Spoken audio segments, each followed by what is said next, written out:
so much, Rob. Good afternoon, ladies and gentlemen. My name is Brian Norris, the operations coordinator and narrator for Team Oracale, featuring the man considered by many to be the top solo aerobatic performer in North America today.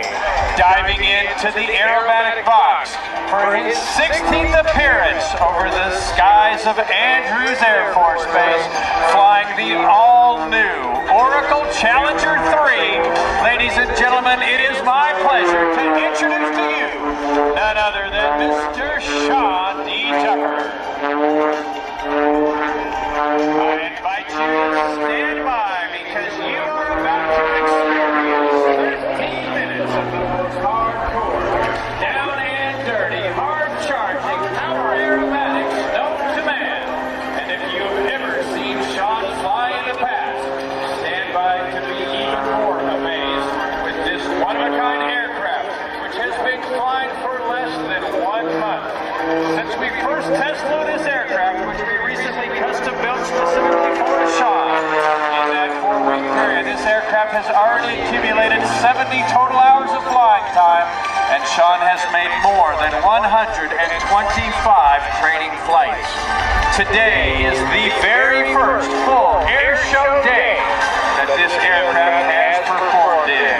Right now, as Sean draws the line back to Airshow Center, the smoke remains on. He rolls inverted. The high negative G recovery brings him back to Show Center behind the Blue Angels. The quick half roll to upright begins the Hui loop. This is an inside-outside loop with a double at the top. The first half is inside, or what we call positive G's. The second half is outside, or negative G's. 6 negative G's trying to throw Sean out of the cockpit at the bottom end of that last maneuver.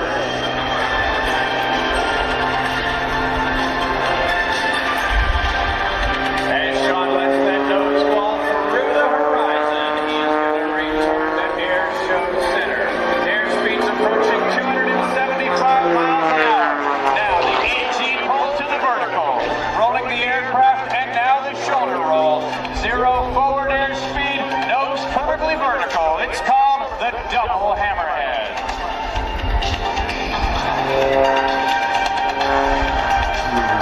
Drawing that vertical line straight into the ground and accelerating, Sean eases that stick forward for the inverted recovery away from the crowd in this one-of-a-kind aircraft. You've seen Sean in the past fly the Oracale Challenger 2. We reached the point where that aircraft could no longer deliver the performance that Sean demanded. So our only option was to sit down and design this aircraft. It weighs in at barely 1,225 pounds, and it is powered by more than 400 horsepower, making it easily the most high-performance airshow aircraft in the world today.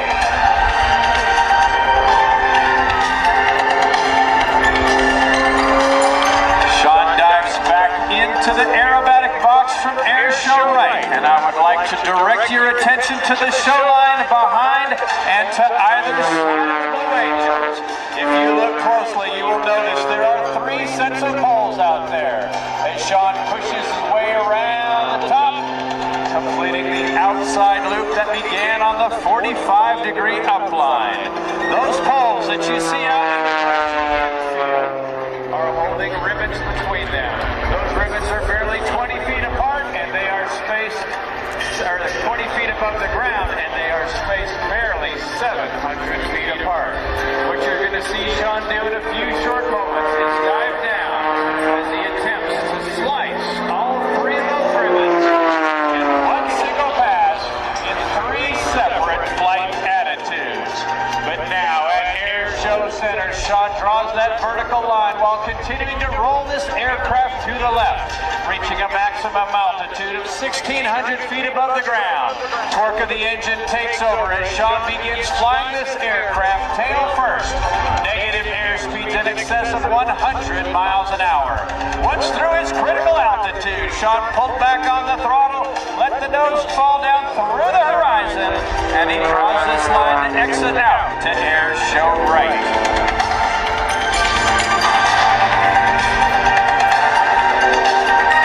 As I mentioned, this is the first Airshow weekend of the 2010 Airshow season for Team Oracle.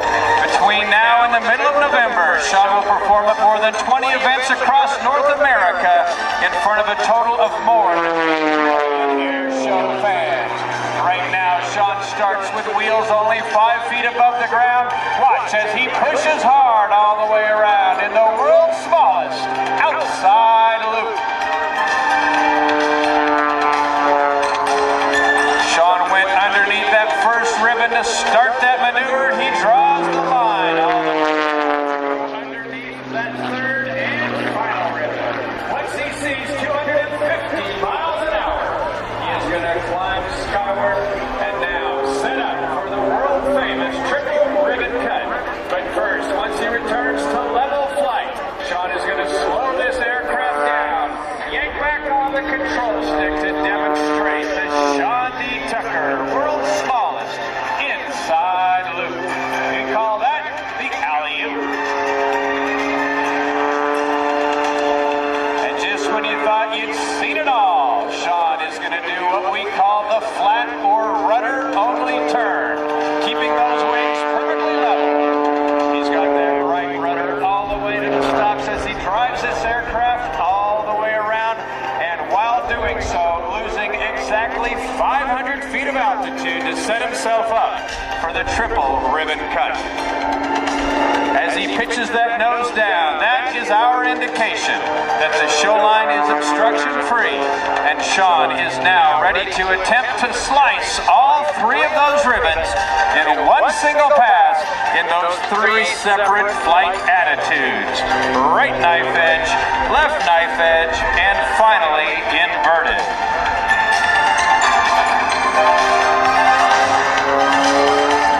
Converting a lot of altitude back into a lot of airspeed. Sean stops at 18 feet above the ground. Right knife edge flight through ribbon number 1.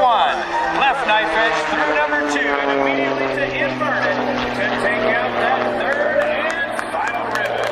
Ladies and gentlemen, a maneuver performed by no one else in the world today. That is Sean D. Tucker and the one-of-a-kind triple ribbon cut. Oracle has provided database, middleware, collaboration products, business applications, application development tools, and professional services for businesses and organizations worldwide. We invite you to attend Oracle Overworld 2010, the world's largest event dedicated to helping enterprises harness the power of information. Oracle Overworld will be held September 19th through the 23rd at the Center in San Francisco, California. Right now it starts at 45, snap outside, snap and a half to climbing knife edge flight. Ladies and gentlemen, that is the slider. Now I would like to suggest that you get your cameras ready because Sean is about to turn inbound for his low altitude, low speed photo pass. And now let's go live and to the cockpit. Sean D. Tucker, are you with us? Ladies and gentlemen, I got a new favorite word. It's called Shabimba. That means yeah, baby. Yeah, baby, I'm here. And yeah, baby, I want to say the 3 best words in the English language. That's right. Let's get West America. What do you think? You guys having fun? Shabimba. Okay, the guy in the green hat, give me a wave. Okay, the little girl in the red hat, give me a wave. Okay, Airshow Center, all here.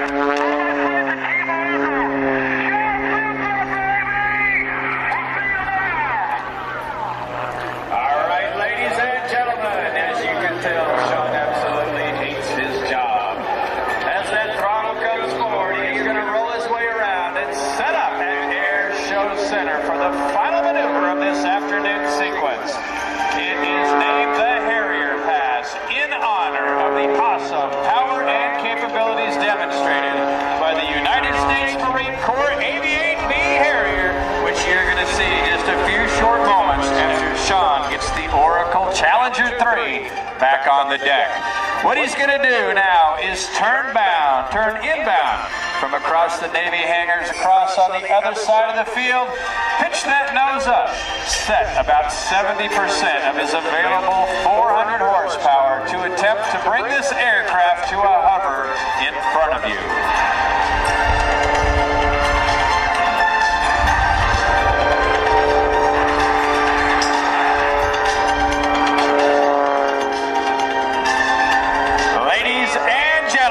Showing you why he's considered to be one of the very best of all time. Put your hands together one final time for Sean D. Tucker and the all-new Oracale Challenger 3. Sean is the former winner of the United States National Advanced Aerobatic Championship trophy. In addition, Sean is the first performer to ever win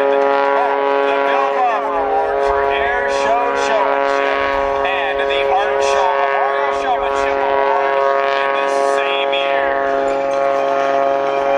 Approximately 4 years ago, Sean was honored by the Smithsonian Air and Space Museum as being one of the 25 living legends in aviation. And 2 summers ago, in the birthplace of aviation, Dayton, Ohio, Sean was inducted as one of the newest members in the National Aviation Hall